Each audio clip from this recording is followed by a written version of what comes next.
तव चरणं तव चरणं।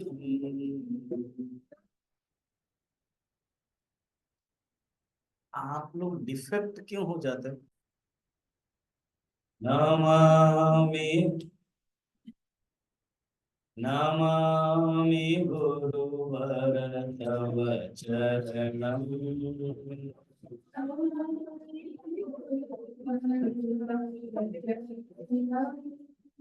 तव चरणं तव चरणं।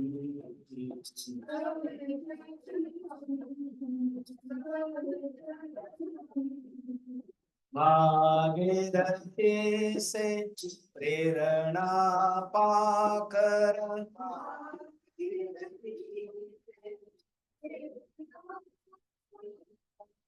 उतरे हिम से हे परमेश्वर।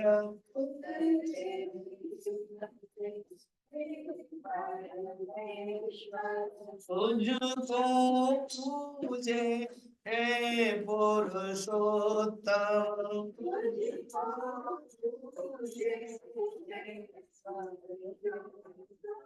तुझे पुकारे हे गुरुदेव।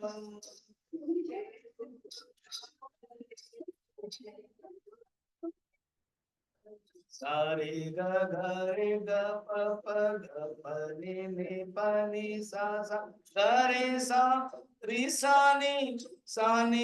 नि प ग ग रे सा रे।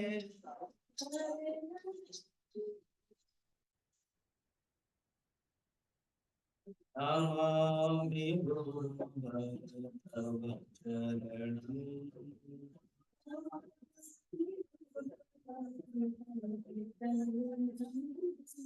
तव चरणं तव चरणं।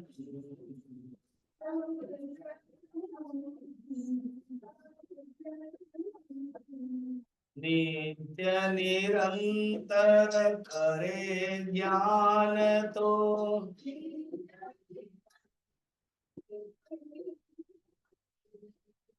मार्ग दिखाकर स्थित प्रज्ञ तो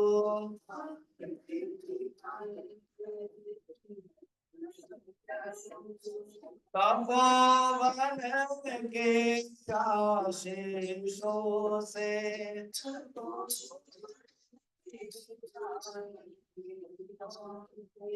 वसुंधरा अब धन्य हुई है।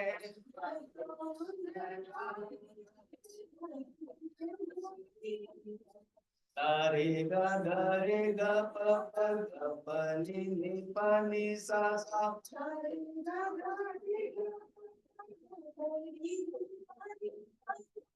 रे सा नी प नि प ग रे सा रे।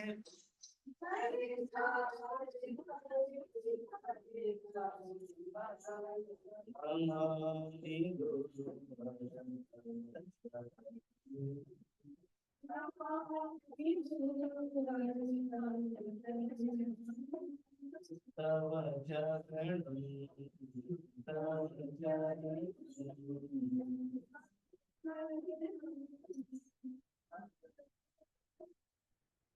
बोल श्री सद्गुरुनाथ महाराज की।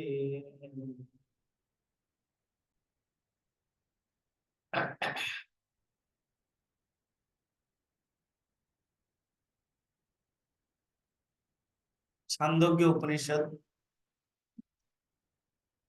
छंदो गम छंदम गायति इति छंदोगम भाववाचक छंदोग्य सामवेद के अंतर्गत है। छंदोग्य उपनिषद में 8 अध्याय है। पहला 1 से 5 उपासना के बारे में, अलग अलग उपासना। छठा अध्याय सत्य के बारे में वर्णन है, जो हम लोग अभी देख रहे हैं। 7वां अध्याय सनक और नारद के संवाद है। एक बार नारद जी भी शोकाकुल में गए, सोचामी। सनक उनके बड़े भाई है 4। सनत कुमार, उनसे पूछते, उन बोलते, वो जो उपदेश देते हैं वो छांदोग्य उपनिषद के सातवां अध्याय, जरूर देखेंगे हम लोग, जरूर पढ़ेंगे सुनेंगे।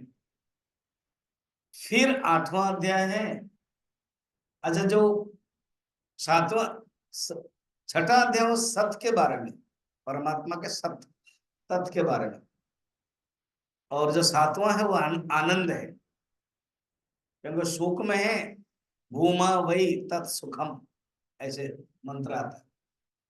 एंड आठवां है वो चित्त के बारे में, चैतन्य।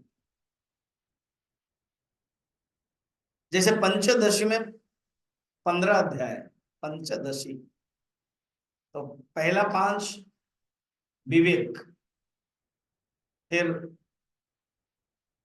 दीप, फिर आनंद, सचित आनंद, ऐसे। तो छांदोग्य उपनिषद के छठा अध्याय में 16 खंड है, 16 खंड है। 16 खंड में एक एक खंड में कुछ कुछ मंत्र है। कल हम लोगों ने प्रवेश कर लिया था, और ये संवाद है। कल हम आपको बताया 3 प्रकार के डायलॉग होते हैं, 4 प्रकार। एक होता है संवाद जो सर्वश्रेष्ठ है, गुरु शिष्य संवाद। गीता में हम लोग लास्ट में क्या पढ़ते हैं, ओम तत्सदिति श्रीमद् भगवद गीतासु उपनिषत्सु ब्रह्म विद्याया योग शास्त्रे श्री कृष्ण जल्पे, श्री कृष्ण अर्जुन जल्पे लिखा हुआ है, श्री कृष्ण अर्जुन संवादे। संवाद क्या है, गुरु उपदेश देते हैं, शिष्य ग्रहण करते हैं, और उनके अंदर जो प्रश्न है पूछते हैं। प्रश्न पूछने के लिए लाओ। वाद क्या है ना, मित्र मित्र पक्षयो वाद, जो आप स्टडी क्लास में करते हो ना, कभी कभी वाद विवाद होता रहता है, होता होगा जरूर।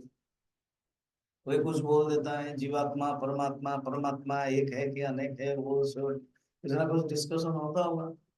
तो कोई कुछ बोल देता है, कोई कुछ स्वीकार करते हैं, कोई नहीं करते हैं, तो इसको बोलते हैं वाद।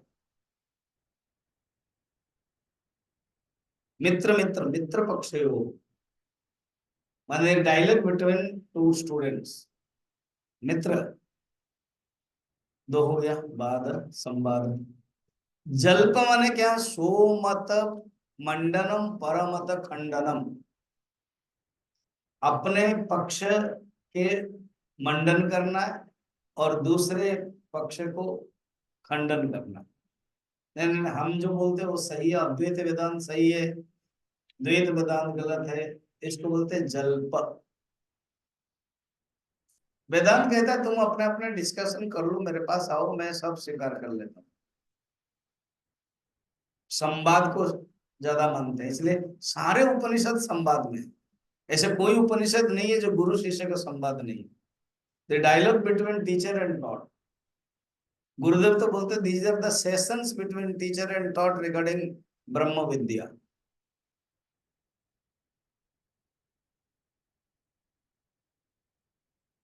और एक बहुत ही मारात्मक है, वो उसको बोलते वितंडा। हिंदी में कभी कभी बातें करते, तुम क्या वितंडा बातें कर रहे हो। वितंडा माने परमत खंडन, अपना मत कुछ नहीं है, तुम जो बोलोगे गलत है। कुछ लोग ऐसे होते हैं, कुछ भी बोलो काटते रहते। ऐसे भी आप लोगों को समाज में, आपके रिलेटिव्स, आपके फ्रेंड्स, ऐसे भी, या नहीं तो कोई विरोध वाला, कभी ट्रेन कभी फ्लाइट। आजकल तो सब अपने अपने रिजर्व में रहते हैं, नहीं तो वो होता है, उसको बोलते हैं वितंडा। वितंडा से दूर रहना चाहिए, जल्प से भी दूर रहना चाहिए। वाद माध्यम से तर्क की जो बुद्धि है वो बढ़ती है, जितना आवश्यक है बात करना चाहिए। शास्त्र मत अनुसंधीयता, तर्क शास्त्र मत के अनुसार करना चाहिए। खुद साधना पंचकम में बताते हैं भगवान ये संवाद। तो संवाद की कहानी शुरू हो जाती है। शंकराचार्य कहते हैं कि एक अच्छा, ये आख्यायिका, ये तो आप ज्ञान के बारे में बता रहे हो, और इसमें ये जो आख्यायिका, आख्यायिका मैंने कहानी, यह कहानी का क्या है, बड़ा सुंदर बता रहे हैं कि पुत्रा पिता पुत्र आख्यायिका विद्यायाः सारिष्ठत्वं प्रदर्शनार्थः। ये आपको वहां नहीं मिलेगा, मैं संस्कृत के शंकराचार्य के भाष्य बोल रहा हूँ। कहते हैं ये आख्यायिका का प्रयोजन क्या है? ये आख्यायिका जो दिए जा रहे हैं, कठोपनिषद में भी नचिकेता यमराज आख्यायिका, प्रश्नोपनिषद में छह छह शिष्य है, ये सब आख्यायिका क्या है ना? ब्रह्म विद्या के सारतमत्व, सार माने सारतम, ब्रह्म विद्या के श्रेष्ठतम सारतमत्व को दिखाने के लिए बता रहे हैं, ये आख्यायिका का प्रयोजन। फिर कल हम लोगों ने देखा था कि श्वेत केतु जो पौत्र था अरुण के, और आरुण्य उद्दालक के पुत्र था। पिता ने कहा श्वेत केतु तुम ब्रह्मचर्य वास करो। ब्रह्मचर्य वास करो का अर्थ है क्या? तुमने उपनयन संस्कार तुम्हारा हो जाना चाहिए। 12 साल का था, उपनयन संस्कार नहीं हुआ, या तो हो गया होगा मगर कर नहीं रहा है। ब्राह्मण में 8 साल में उपनयन संस्कार हो जाता है, क्षत्रिय के लिए थोड़ा ज्यादा, वैश्य के लिए नहीं करते तो शादी के समय कर लेते वो नियम है। मगर उपनयन संस्कार इन तीनों लोगों के लिए है, शूद्र की कोई जरूरत नहीं। तो जो नहीं करता है तो जानना कि वो शूद्र है, जो जितना देरी में करता है वो उतना ही माना जाएगा। पिता माता जी के माध्यम से जब किया जाता है संस्कार, लड़का 5 से 8 साल के बीच में होता है तो बोलते हैं उपनयन संस्कार। तो गायत्री मंत्र दिया जाता है, तो ब्रह्म, और उस समय ब्रह्मचर्य वास करना पड़ता है, ये एक अर्थ हो गया। सेकंड अर्थ है पढ़ाई। अब पढ़ाई नहीं कर रहा है ये लड़का, 12 साल हो गया, ऐसे अल्फाबेट अक्षर आदि पढ़ लिया मगर पढ़ाई में उसका मन नहीं लग रहा है, तो इसलिए कहते हैं तुमको ब्रह्मचर्य वास करना चाहिए, अर्थात तुमको अभी गुरु के पास जाकर के करना चाहिए। ब्रह्मचर्य वास माने गुरु के पास जाकर के।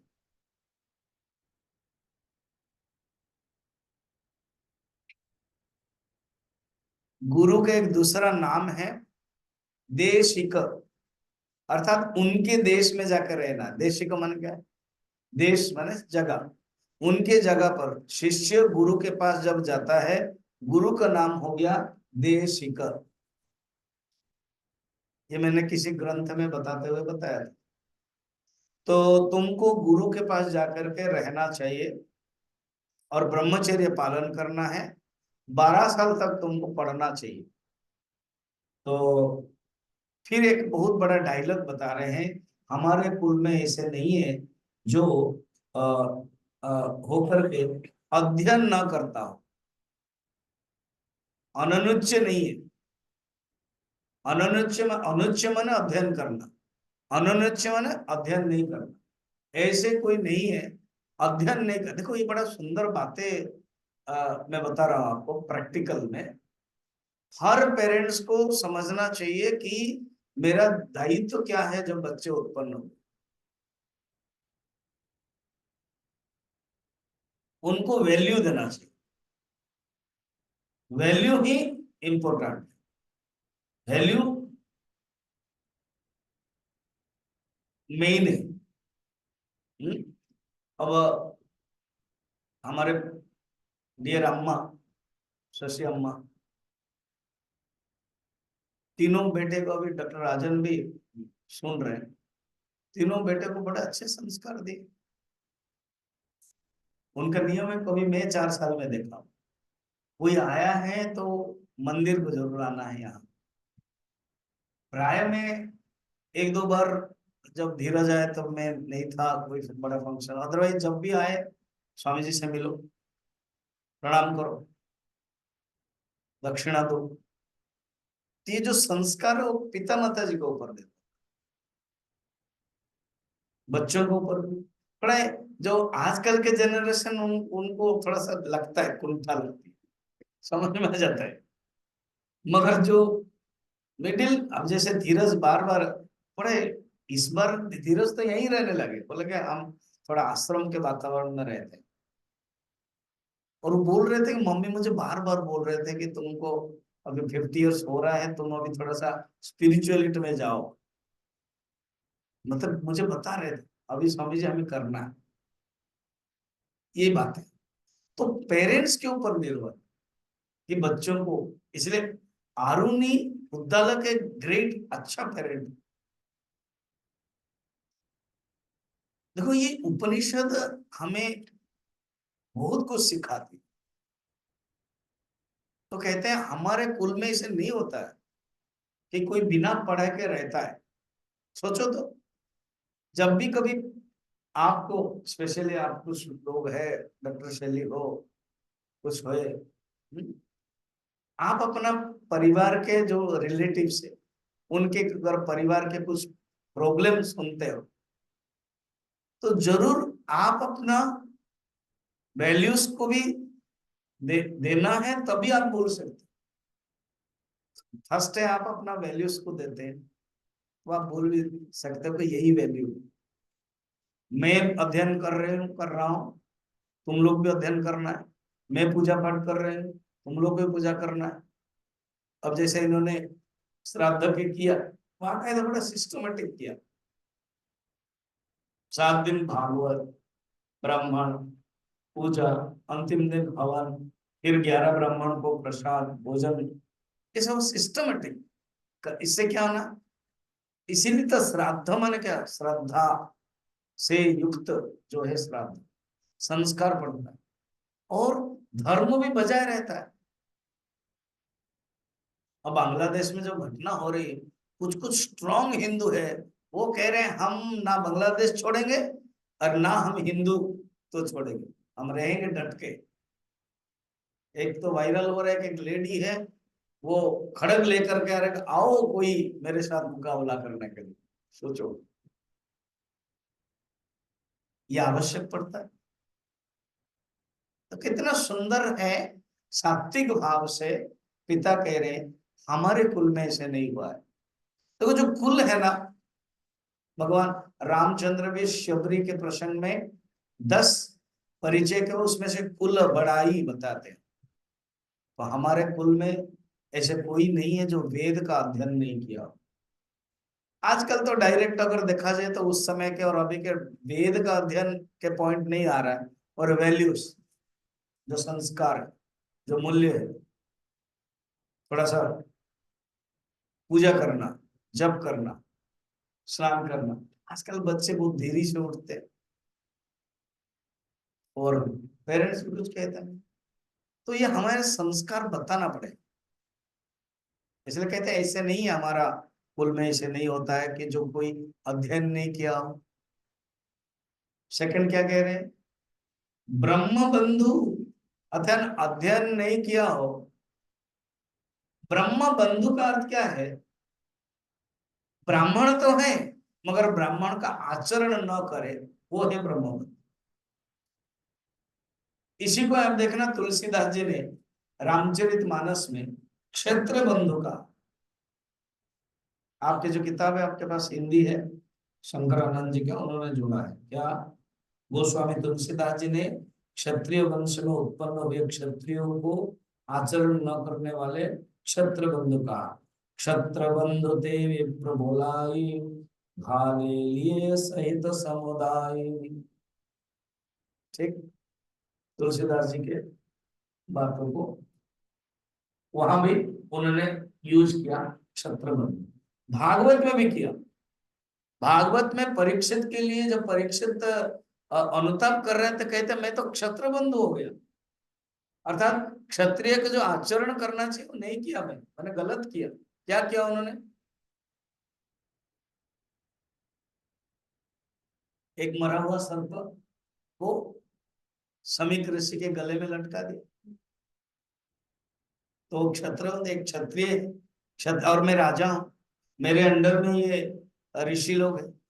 पुराने जमाने में ऋषियों को आश्रम को राज प्रसाद की तरफ से कर दिया जाता। आजकल तो टिकस टैक्स हमसे ही ले लेते हैं, और सरकार भी बड़ा गजब है। पुराने समय में हमसे ले लेते हैं, मगर ईसाई एंड मुसलमान के उन लोग से कुछ नहीं लेते, और बल्कि उनको देते हैं, और हमसे ज्यादा लेते हैं। इलेक्ट्रिक बिल बोलो, पानी के बिल बोलो, जमीन के बारे में बोलो, जहाँ साधारण नियम है वो मंदिर के लिए है, आश्रम के लिए, और उनके लिए अभी वो क्या बफर बोर्ड का काम लॉ के बारे में चल रहा है ना, पार्लियामेंट में भी चल रहा है। तो पुराने जमाने ये सिस्टम था। तो समीक ऋषि को वो भेजते थे, इसीलिए परीक्षित जाकर के क्या किया कि सोचा कि मुझे पानी मिलेगा। अब वो तो ध्यान में है, और जो शिष्य लोग हैं अपने अपने कर्म में है, कोई खेती कर रहा है, कोई पढ़ाई कर रहा है, कोई ध्यान कर रहा है, कोई स्नान कर रहा है। उनका खुद बेटा है, क्या बेटा का नाम, समीक का बेटा का नाम क्या है? भागवत पढ़ रहे हो? श्रृंगी, श्रृंगी से यंग लड़का है वो, अभी कौशिक नदी है। अब इतना डिटेल पूछ नहीं रहा हूं। तो कौशिक नदी में वो स्नान कर रहा था, इधर ही उनको यहाँ स्नान करने दो आप, अभी इधर से पहले सुनो। ये भागवत कथा जितना सुनोगे ना उतना ही मजा है। हम लेंगे हरिद्वार में, आपको सुनना चाहिए। यहाँ जो होता है ना एक ही 2 घंटा, वहां रहोगे ना 4-4 घंटा सुनो।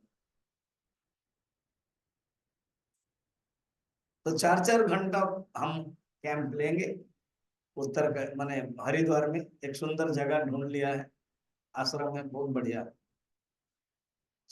और टोटल 4 घंटा नहीं, सवेरे सवेरे 7:30 8:30 बस ब्रेकफास्ट खाओ, रेस्ट लो। फिर 11 से 12 फिर प्रसाद पाओ। फिर 4 से 5, फिर उसके बाद 6:30 से साढ़े, थोड़ा सा शाम का ज्यादा हो, इवनिंग भजन भी होगा, और थोड़ा सा ज्यादा 6:30 से 8, 4। तब वो डिटेल सुन सकते हो 4 घंटा। उसमें क्या हुआ, इनको प्यास लगने लगी, समीर से ध्यान में है। अब तुरंत आया, अभिशाप मिला है ना कली का, अब सर्प लटका दिया। किसी ने खबर दे दिया, वो तो ध्यान में है समाधि में, उनको कुछ पता नहीं चला, वो चल पड़े। किसी ने खबर दे दिया अपने बेटे को, उनके बेटे को, ऐसे ऐसे है, तुम्हारे पिताजी को गले में लगा दिया वो राजा परीक्षित, अभिशाप दे दिया उस पानी में। जिस राजा ने इसे किया, 7 दिन के अंतर्गत सर्पों का मुख्य राजा तक्षक ध्वंस करेगा। अब पिताजी के पास आया और रोने लगे, दुखी होने लगे, कहा कि मैंने ऐसे किया, अभिशाप दिया। पिताजी तो स्थित प्रज्ञ है, ताकि ऐसे ठीक नहीं किया तुम, वो राजा है, उन्हीं के कर से हम लोग चल रहे हैं, और वो धर्म का पालन करते हैं। धर्म का कहीं कुछ गलती होगी, उनको प्यास लगी, माने उन्होंने ये नहीं बताया प्यास लगी होगी, जरूर हमारे में से कोई अतिथि के रूप में आए, कोई स्वागत नहीं किया होगा। वो बोला ठीक है, जाकर कोई खबर दे दिलवा दो। तो अपने एक शिष्य को भेज करके खबर दे दिया। अब जब ये मुकुट निकला, मुकुट तो जरासंध का पहन लिया था ना गलती से, तभी तो ये भावना आ गई। युधिष्ठिर के पहनते तो नहीं होते। अब उसी समय कहा कि मैंने क्षत्र बंधु बन गया, अर्थात क्षत्रिय होते हुए भी क्षत्रिय का आचरण ठीक से नहीं किया। यहाँ पर भी कहते हैं, देखो, जो पेरेंट्स होता है ना, उनको बोलने के लिए भी एक स्ट्रॉन्ग बोलना पड़ेगा। मुझे गुरुदेव कहते we produce children, but we don't give them culture, values. तो वो कह रहे तुम ब्रह्म बंधु मत बनो, ब्राह्मण बन करके आचरण तो नहीं कर रहे हो वो ब्रह्म बंधु, इसलिए तुमको करना चाहिए, इतना कह करके रखा। अब वो मान गया, क्या करें, जाना तो पड़ेगा। अब वो 12 साल गया है, अब उसको बारे में वर्णन है, बड़ा इंटरेस्टिंग है, पढ़ते हैं। मेरे बाद आप पढ़ना। सह 12 वर्षम उपेत्य चतुर्विंशति वर्षः सर्वान् वेदान् अधीत्य महामना अनुचान् अमानि स्तब्ध आय। एक एक करके देखते हैं, अभी इतना ही पढ़ते हैं, समझते हैं। स स माने कौन है? श्वेत केतु। ह माने निश्चय। द्वादश वर्षम उपेत्य, 12 वर्ष रह करके। उपेत्य माने गुरु के पास रह कर।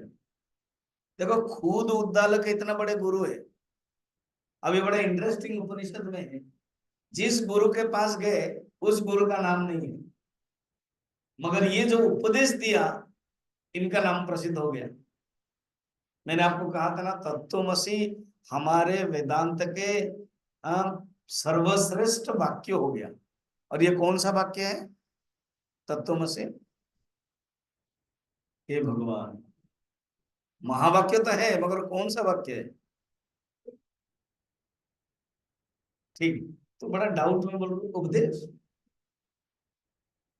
उपदेश वाक्य गुरु के मुख से निकलता है, उपदेश। और कितने बार तत्वमसि कहा गया? 9 बार। सुनी क्या तुमने? 9 बार उपदेश। और एग्जाम्पल कितना? 8 बार। 8 एग्जाम्पल आएगा। बड़ा प्रसिद्ध है। इसको लेना मीन्स मानना। तो आप स्वामी जी शुरू से क्यों नहीं? इसको शुरू से नहीं लिया जाता। पहले ये छोटे छोटे ग्रंथ है, गीता आदि लेते हैं, उसके उनको डेप्थ है। तो देखो इनका नाम हो गया, मगर जिसके पास भेजे उनका नाम नहीं आया। ईमानदार थे वो, चाहते तो पहले ही पढ़ा लेते, मगर नहीं। मैंने कहा था पहले, पुराने जमाने में, आजकल भी अगर किसी कॉलेज के या स्कूल के प्रिंसिपल है और उनके बेटा भी 8th 9th पढ़ता है, तो देखना वो जो बेटा है ना, उसके अंदर एक अहंकार आता है। मेरे पिताजी स्कूल के प्रिंसिपल है, तुम मेरे साथ करते हो तो मैं क्या करूंगा? तुझे टीसी दिलवा दूं। इसीलिए जो अच्छे पेरेंट है, गुरु भी है, वो बच्चे को नहीं पढ़ाते, क्योंकि बच्चे का अंदर, बच्चे के प्रति अटैचमेंट भी होता है। अब डॉक्टर लोग भी जानते हैं, अलग अलग वायरल भी हो, मैंने देखा है। ऑपरेशन करते हैं, जब देखा कि अपने ही बेटा है, हाँ, खुद वो नहीं कर पाते, हाथ हिलता है, फिर वो दूसरे को देते, जूनियर को देते, है कि नहीं? क्योंकि वो अटैचमेंट है, अटैचमेंट के कारण गलत हो जाएगा ऑपरेशन। और दूसरे के प्रति अटैचमेंट नहीं होता है ना, वो सोचते हैं कि the relationship between doctor and patient. और यहाँ क्या आ गया? फादर एंड सन। यही तो गलती कर दिया कौन? अर्जुन। अर्जुन ने कहा कि मैं देखना चाहता हूँ, कैर्मया सयोद्धव्यम अस्मिन् रण समुद्य में, मैं किसके साथ युद्ध करूंगा, देखूंगा। भगवान ने कहा आओ देखो। और देखने के बाद उन्होंने क्या देख लिया? पितृन मातृन भ्रातृन आचार्यन, यही देखा। अरे तुमको कहा गया था सैन्य को देखने के लिए, वो सैन्य नहीं देखा, देखा किसको? बंधु बांधव, स्वजन। तो वहां अटैचमेंट होता है। ठीक, इसीलिए छांदोग्य उपनिषद क्या है? साम गायन, समता सिखाती, ममता नहीं सिखाती, वरन तो ममता को हटाती है। ममता हटा करके समता सिखाती है। देखो ये जो पेरेंट है ना, हम लोगों का जो कर्तव्य है वो सीखना है कि अटैचमेंट जहां होगा वो नहीं करना, अटैचमेंट से दूर उसको ट्रेनिंग देना, इंडिपेंडेंट कराना। तो गया वो कौन? श्वेत केतु। और 12 साल रहा, उपेत्य मन रहा, किसके पास? गुरु के पास। 24 साल जब उसको हो गया ना, पहले 12 साल का था ना वो, तो 12 साल का 24 साल जब हो गया, सर्वान वेदान अधीत्य, सब वेद को पढ़ा। ऋग, यही ही 7 चैप्टर में कि खुद नारद कह रहे मैंने, मुझे क्या नहीं पता है, ऋग्वेद, यजुर्वेद, सामवेद, अथर्ववेद, सब पता है, फिर भी भगवान अहम सोचामी, फिर भी मैं शोकाकुल क्यों हूं? मुझे इतिहास, पुराण, व्याकरण, श्राद्ध, गणित, उत्पाद ज्ञान, निधि शास्त्र, तर्क शास्त्र, नीति, देव विद्या, शिक्षा, कल्प, भूत विद्या, क्षत्र विद्या, नक्षत्र विद्या, सर्प विद्या, नृत्य, संगीत सब पता है। इसको बोलते हैं ये अपरा विद्या। और परा विद्या क्या है? ब्रह्म। मुंडकोपनिषद में भी ये दो विद्या है, परा विद्या और अपरा विद्या। तो पढ़ के आ गया, अच्छी बात है, पढ़ना चाहिए। हम जैसे कहीं किसी यूनिवर्सिटी को भेजते हैं, लड़के लोग आ जाते हैं, पढ़ाई करते हैं, वो देखना किसी को मानते नहीं है। They are educated but cultured नहीं होता है। तो यही हुआ। अब आकर के इसके क्या हुआ देखो, सर्वान वेदान अधीत्य, पढ़ करके महामना, महामना एक शब्द है। महामना तो अच्छी शब्द है, महान है। और मदन मोहन मालव्य को हम लोग महामना कहते हैं ना, महामना। पंडित मदन मोहन मालव्य, महामना उनके लिए यूज होता है। मगर यहाँ पर महामना का अर्थ क्या पता है? महद गंभीरम मनः यस्य असम आत्मानं मन्येहि मन्यमानम मनः यस्य सह महामना। अर्थात मन महान गंभीर हो, मन अपने को दूसरे समान न समझने वाला, अर्थात मैं ही बड़ा हूं और दूसरा बड़ा नहीं है, अपने आप को बड़ा समझने वाला, यहाँ पर महामना पूरा उल्टा अर्थ है। शंकराचार्य का यही अर्थ है। महामना का अर्थ नहीं कि बहुत महान आत्मा, महात्मा नहीं है। यहाँ महामना माने अपने को बड़ा समझना और दूसरे को छोटा समझना, अपने को छोड़ कर और किसी को समझना ही नहीं, उसको बोलते हैं महा। अच्छा, फिर महामना, अनुजान। अब अनुजान क्या है ना? अनुजान का अर्थ है अपने को बड़ा प्रवक्ता मानना।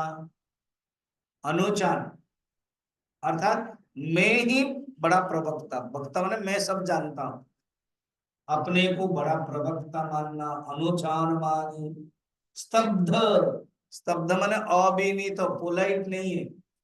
ज्ञान के बाद आप देखना पोलाइट नहीं होता, एक अभिमान आ जाता, दूसरे को मानते ये लोग पढ़े नहीं है, मैं पंजाबी यूनिवर्सिटी में पढ़ा हूँ, मैं पंजाबी यूनिवर्सिटी, दिल्ली यूनिवर्सिटी में, ऑक्सफोर्ड में पढ़ा हूँ, बस ये उनको अहंकार करा देते। तो कहते हैं वो क्या है कि मैं अभिनीत, बोलते विनीत नहीं है, स्तब्ध। अभी हम लोग 17 चैप्टर में देखेंगे, पहले भी देखा था स्तब्ध भाव। अच्छा, फिर ऐसा। अब इतना होने के बाद क्या पता? अच्छा, हमने पढ़ा नहीं ना, इसको पढ़ते। तम ह पिता उवाच श्वेतकेतो यज्ञो सौम्य इदम् महामना अनुचान माने स्तब्धः अस्युत तम आदेशम अप्राक्षः।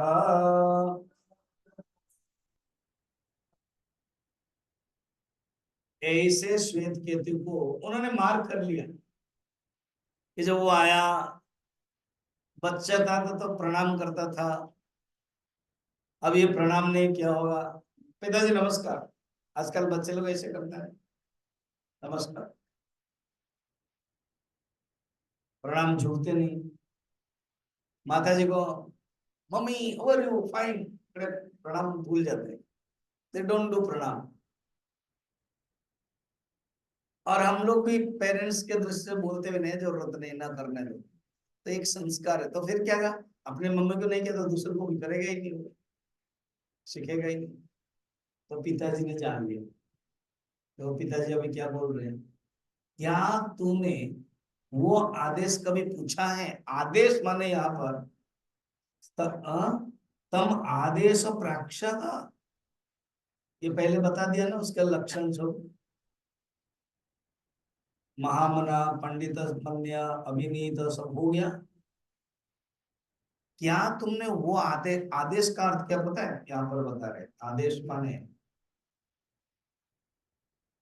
आदेश का अर्थ है ब्रह्म केवल शास्त्र गुरु के उपदेश से ज्ञेय है। जिसका उपदेश दिया जाता है उसको बोलते हैं आदेश। अयम आदेश, अयम उपदेश, तैत्रोपनिषद में। अर्थात जिस ब्रह्म के बारे में उपदेश दिया गया है उसको बोलते आदेश। कहते क्या तुमने वो आदेश, वो उपदेश पूछा है ना? कौन सा उपदेश? ये यहाँ पूरा अभी श्वेत केतु के जो अहंकार है ना वो टाइट है। उसने सोचा कि मैं 12 साल बहुत पढ़ लिया। पिता बचपन तक ये साइकोलॉजी बता, क्योंकि 12 साल से पढ़ नहीं रहा था। जरूर माता जी का डांट पड़ रही होगी, पिताजी को भी डांट पड़ रही होगी। एक दिन डिसाइड कर लिया, या तो उपनयन नहीं हुआ था तो उपनयन करवाया, अगर उपनयन किया है तो उपनयन तो हुआ, तुम ब्रह्मचर्य पालन नहीं कर रहे हो, जाओ। तो बचपन में उसके साइकोलॉजी हो गया। क्या अर्जुन का भी यही ना? अर्जुन के अंदर भी हमेशा दबकर रहना। देखो भीमसेन ने सभा के बीच में प्रतिज्ञा करना, मगर अर्जुन कुछ कर नहीं पाया। कर्ण के विरोध थे मगर कर्ण के विषय में कुछ नहीं कर पाए। तो बहुत लोग साइकोलॉजी अर्जुन के बारे में डिस्कशन करते हैं, क्योंकि वो सप्रेशन था इसीलिए वो निकला। और वो पौरुषत्व तो नहीं है। अभी सेकंड में आज ही मैंने प्रवचन दिया, सेकंड चैप्टर शुरू किया, आप लोग सुन लेना। कल है भगवान कहते हैं क्लैब्यम मास्मगम पार्थ, तुम्हारे अंदर क्लैब्यता कहां से आ गई? क्योंकि सप्रेशन होते ही वो निकल गया। यहाँ पर भी ऐसे ही तो बहुत अहंकार में रहा। तो पिताजी ने देखा पहले 12 साल के पहले ये पढ़ता नहीं था, अभी पढ़ के आया है तो क्या हो गया? अहंकार हो गया। तो उन्होंने एक डायरेक्ट शॉट दिया।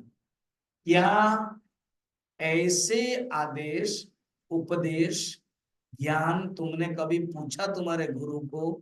क्या बता रहे हैं 3 नंबर में, ये ना श्रुतम अश्रुतम भवते, अमतम मतम, अविज्ञातम विज्ञातम इति।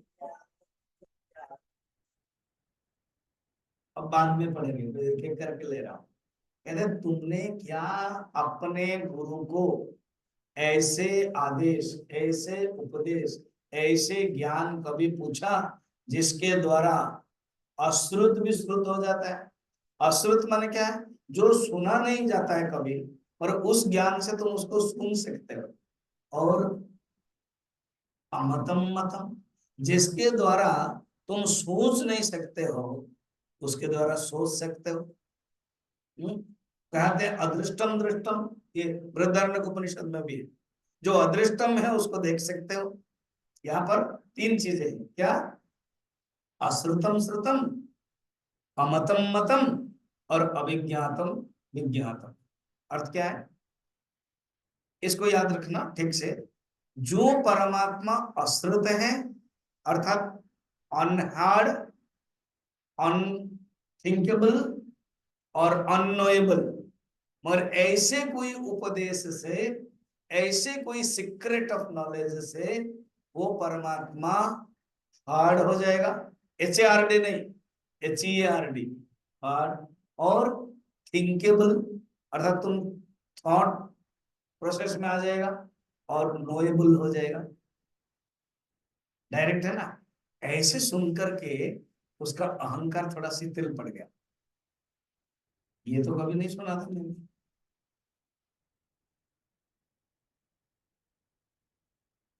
देखा डायरेक्ट अभी उपनिषद के विचार करने के लिए आ गया। ऐसे कोई ज्ञान है जो अश्रुतम श्रुत हो जाता है। माने क्या है? जो परमात्मा को कोई हम सुन सकते हैं क्या? मगर ज्ञान से परमात्मा हमारे पास हम सुन सकते हैं। परमात्मा के बारे में विचार कर सकते हैं क्या? और ऐसे ज्ञान से परमात्मा का विचार कर सकते हैं? परमात्मा का ज्ञान हो सकता है क्या?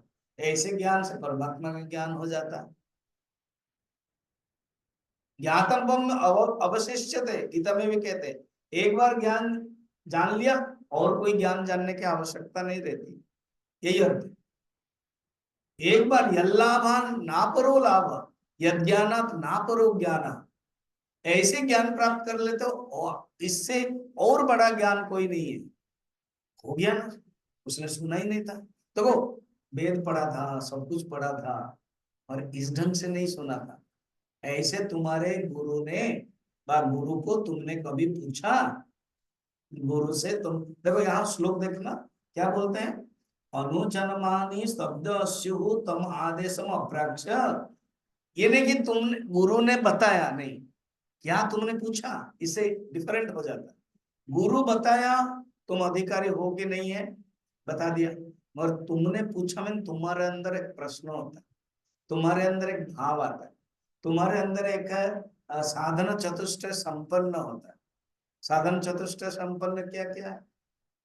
चार साधन है। नंबर एक क्या है? ये लोग बोल देंगे ऑनलाइन, क्यों लोग सुनते हैं ना वेदांत, अ, वेदांत सार में, फिर तत्वबोध में भी।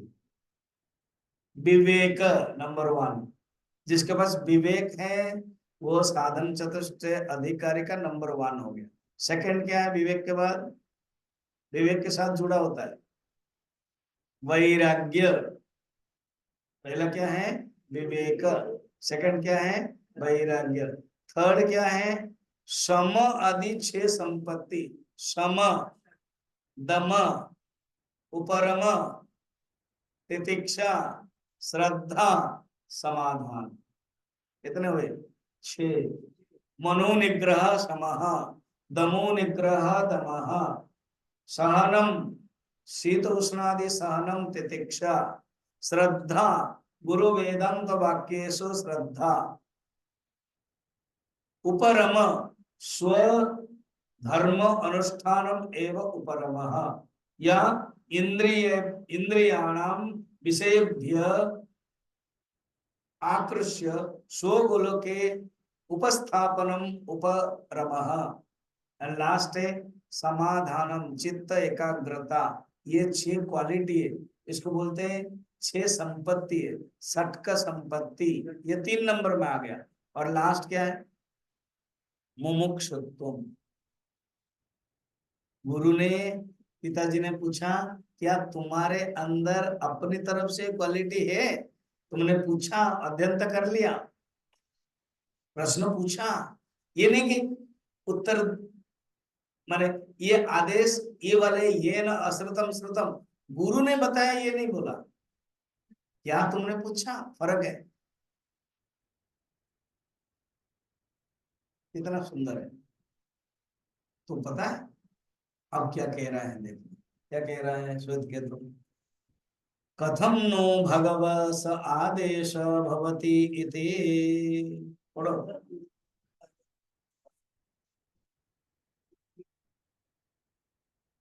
पिताजी, ये कौन से आदेश है?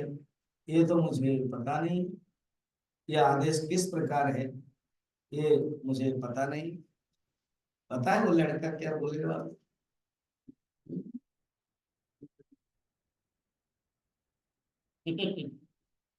बोलेगा, बाद में बताऊंगा, आएगा 3 श्लोक के बाद आएगा। वो बोलेगा मेरे गुरुजी को पता ही नहीं था। अब इस बात में ना शंकराचार्य को पसंद नहीं आया, बृहस्पति को तो बोलना नहीं चाहिए था। इसलिए भाष्य में बोलते हैं, अनुज जब पढ़ाऊंगा बोलूंगा मैं, कि ऐसे वाक्य नहीं बोलना चाहिए, ऐसे करके बोल। अब क्यों बोलता है उसका भी शंकराचार्य एक्सप्लेनेशन देते हैं, कि उसके अंदर क्या है, भाव है। उस भाव को शंकराचार्य भाप लेते, समझ रहे हो? वो बताते हैं, उस समय में देखेंगे आप। वो कौन सा श्लोक में है पता है? श्लोक नंबर 7 में। अभी 3 श्लोक में ना जो डाला है वो बता देना चाहते हैं आचार्य, गुरु।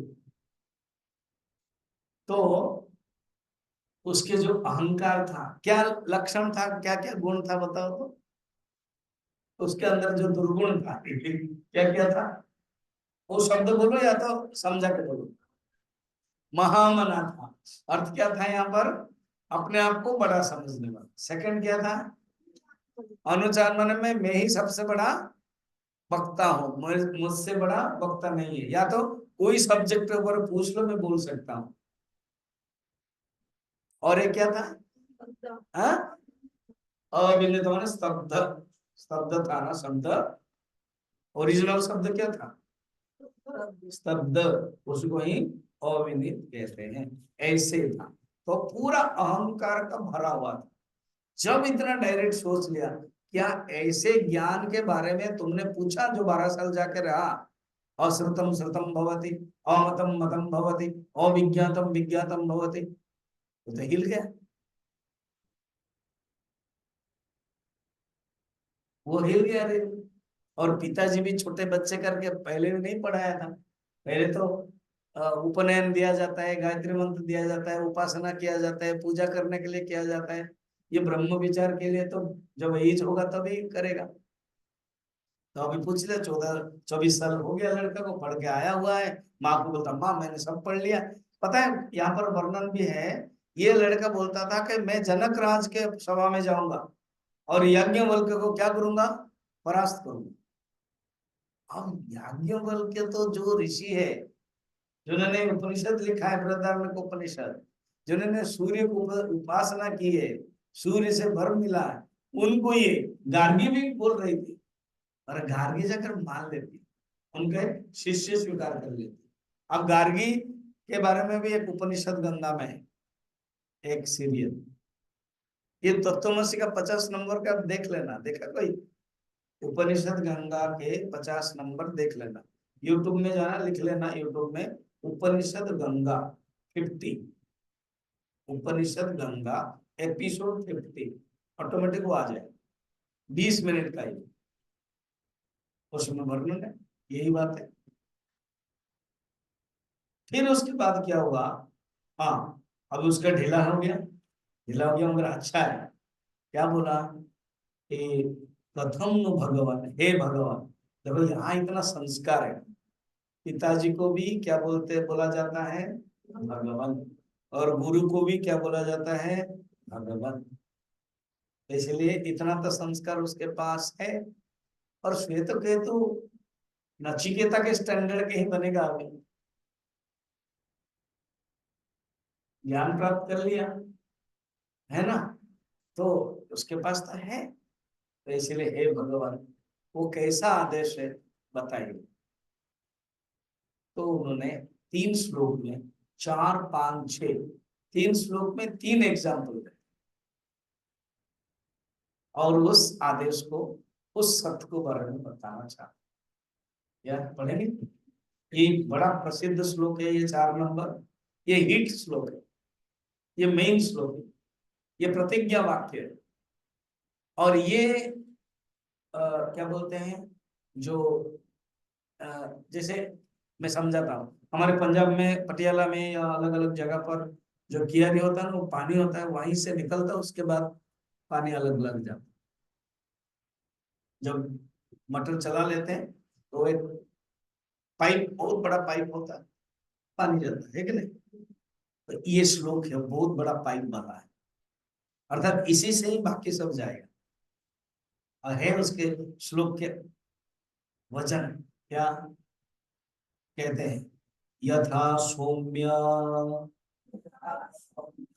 एकेन मृत्पिंडेन सर्वं मृण्मयं विज्ञातं स्यात् वाचारम्भणम् विकारो नामधेयम्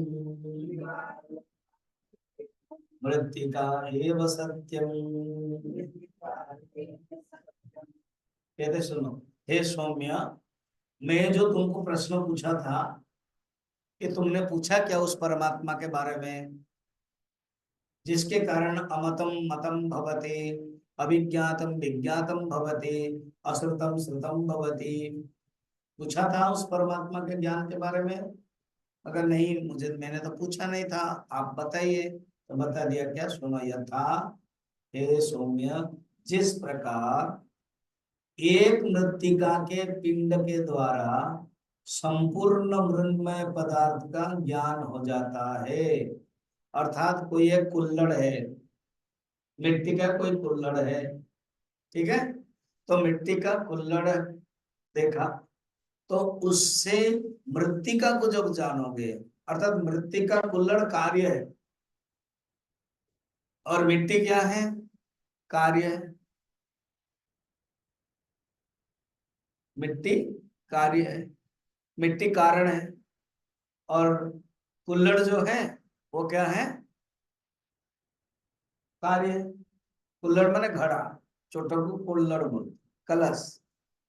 कहते हैं कलश के अंदर एक बार मिट्टी को जब जान लेते हो, मृण्मयम विज्ञातम, जब तुम जान लेते हो, तो उससे ये जो घड़ा देख रहे हो, ये जो रूप देख रहे हो, ये केवल विकार है। विकार माने कार्य, विकार माने उसका जो विकार होता है, ये कार्य क्या है ना, केवल कारण मात्र है। कारण मिट्टी और कार्य घड़ा। तो जब घड़ा को देखते हैं, देखते हुए भी मिट्टी समझते हैं, जब घड़ा को देखते हैं तो मिट्टी समझते हैं, एंड घड़ा को किस ढंग से देखते हैं ना, ये केवल वाणी मात्र है। जब हम कारण को देखते हैं तो कार्य केवल नाम और रूप मात्र है। विचार वाचारंभणम विकार नाम थे, ये वाणी का विलास मात्र है और केवल नाम और रूप है। अब ये तरंग है, बबुल है, समुद्र के पास आप बैठे हो, पूरी समुद्र में आप बैठे हो, बबुल, ठीक है, या बाली का भी जाएंगे, वहां पर समुद्र में बैठे, मैं बोलूंगा तो आप लोग बबुल देख रहे हो ना, हाँ। अब बबुल को छोड़कर सिर्फ पानी देखो, तरंग, बबुल, बुलबुले, बुदबुदे, जो सब रूप है, सिर्फ पानी देखो। पानी की दृष्टि से ये सब नाम रूप है।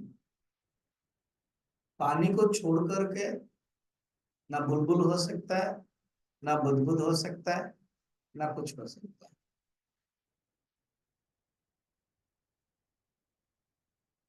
अच्छा भाई, मिट्टी के बना हुआ एक हाथी, जब हम नहीं जानते हैं, हाथी को देख करके डर जाते हैं। जब जान लिया कि ये हाथी मिट्टी का बना हुआ है, तो हम हाथी को भी देखते हुए भी इसको देखते हैं, मिट्टी को ही देखते हैं। अर्थात कार्य कारण से उत्पन्न होता है,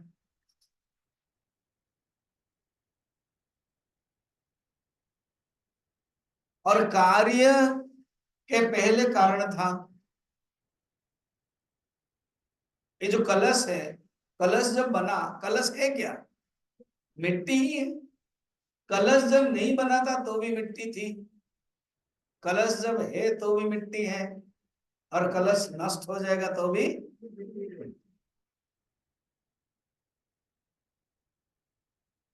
इसीलिए इसको सत्य कहते हैं, एग्जाम्पल दे रहे हैं। परमात्मा सत्य है, श्वेत केतु। ये जो जगत देख रहे हो उसका कारण है परमात्मा। ये जगत नहीं भी था तो भी था, ये जगत है तो भी है, और जगत नहीं रहेगा तो भी रहेगा। और एक ये जगत कुछ नहीं, ब्रह्म का ही परिणाम है, ब्रह्म का ही विकार है, ब्रह्म का ही नाम। विवेक चूड़ामणि में कहते हैं ब्रह्म प्रतीति, ब्रह्म प्रतीति है, ब्रह्म की प्रतीति मात्र है ये। देखा जाए तो कार्य है क्या, कारण को छोड़कर कुछ कार्य अपना सत्ता नहीं है। अच्छा एक काम करते हैं, एक वजन करते हैं, 5 किलो का मिट्टी लेते हैं, कुंभार के पास जाते हैं, कहते हैं तुम हमारे सामने घड़ा बनाओ। 7 किलो का घड़ा मुझे चाहिए। उसने कहा ठीक है। 6 किलो का उसने मिट्टी लगा। 6 क्यों दे रहे हो? स्वामी जी आपको पता नहीं पानी भी जरूरत है, इसलिए अच्छा ठीक है, पानी 1 किलो 1 लीटर डाला तो 7 हो गए। अब उसने दिया, बना दिया आपके सामने ही। आपने वजन किया, घड़ा को कितना मिला? 7। तो जब मिट्टी से घड़ा बना, मटेरियल के दृष्टि से समान है, चेंज हुआ क्या? अधिक बना क्या? भगवान ने और कुछ डाल दिया क्या? आकाश में कुछ डाला? आकाश है अंदर, मगर वजन में परिवर्तन नहीं हुआ, समान। फिर क्या परिवर्तन हुआ? मिट्टी से जब घड़ा बना, परिवर्तन क्या हुआ? वजन के दृष्टि से परिवर्तन नहीं है। मिट्टी पहले भी थी, अभी इसमें है, परंतु कलश नहीं था, अभी कलश आ गया। केवल रूप ले लिया। मिट्टी का अपने आप का कोई रूप नहीं थी, अभी रूप ले लिया। जब मिट्टी प्लस रूप इज इक्वल टू नाम हो गया, उसका नाम क्या है? घड़ा। यही कहते हैं। पर ये जो विश्व देख रहे हो, परमात्मा को छोड़ करके कुछ नहीं है। परमात्मा रूप जब ले लिया, परमात्मा को जब हम रूप में देखते हैं, वो हो गया जगत, और उसके छोड़ करके कुछ भी नहीं है। ठीक। ओम पूर्णमदः पूर्णमिदं पूर्णात् पूर्णमुदच्यते पूर्णस्य पूर्णमादाय पूर्णमेवावशिष्यते। ओम शांति शांति शांति।